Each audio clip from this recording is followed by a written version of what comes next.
Tem um navio com mais de 300 contêineres com insumos que chegou a Manaus para abastecer a indústria e o comércio. Isso depois de 70 dias de seca. O estado do Amazonas viveu a pior estiagem de todos os tempos em 2024. No final da tarde do dia 3 de outubro deste ano, o nível do Rio Negro, que banha a capital, atingiu a marca histórica de 12 metros e 66 centímetros.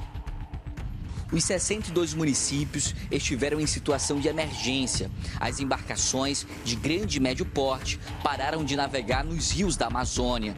Navios cargueiros com produtos e insumos básicos não atracavam nos portos de Manaus por mais de 2 meses.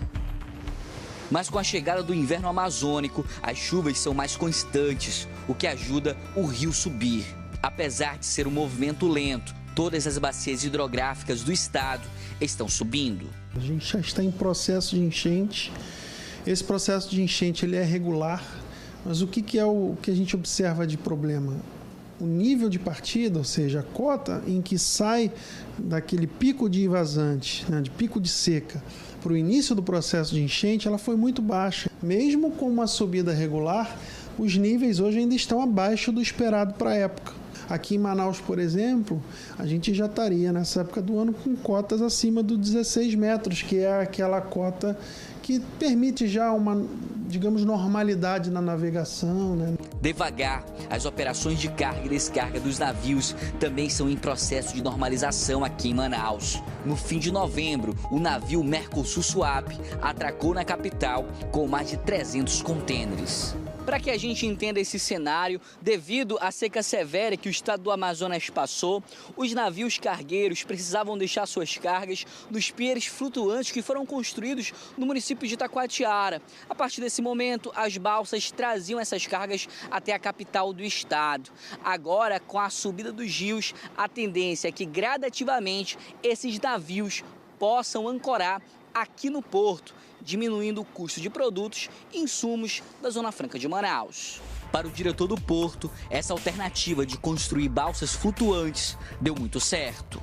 Uma experiência inovadora e nunca vista antes em lugar nenhum do mundo. Mas esse era o plano B. A ideia principal era a dragagem dos rios. A gente esperava um resultado de uma dragagem que chegou de forma emergencial, mas lamentavelmente não houve um equipamento correto e que desse a produção suficiente para que dragasse os pontos críticos para que fosse possível o navio passar. Foi entregue todo um trabalho técnico em Brasília para o DENIT, onde respaldava e pela primeira vez o DENIT teve a informação em quais pontos realmente deveriam ser dragados.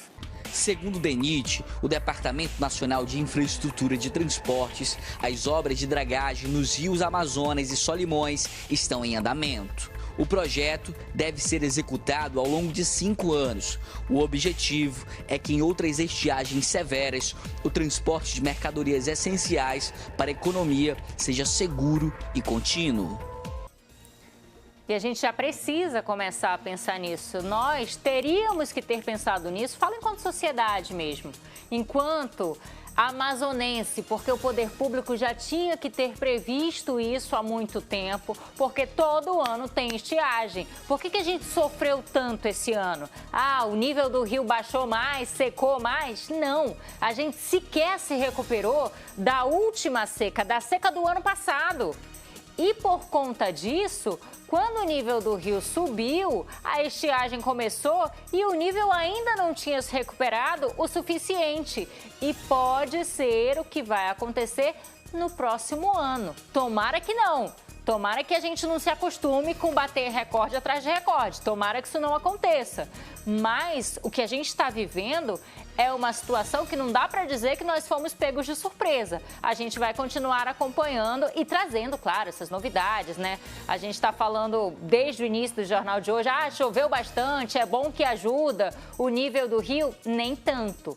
A chuva que atinge a nossa capital, aqui na área urbana, por exemplo, não faz tanta diferença. A chuva que faz diferença no nível dos rios da nossa região são as chuvas lá nos leitos, nas nascentes. Essas sim fazem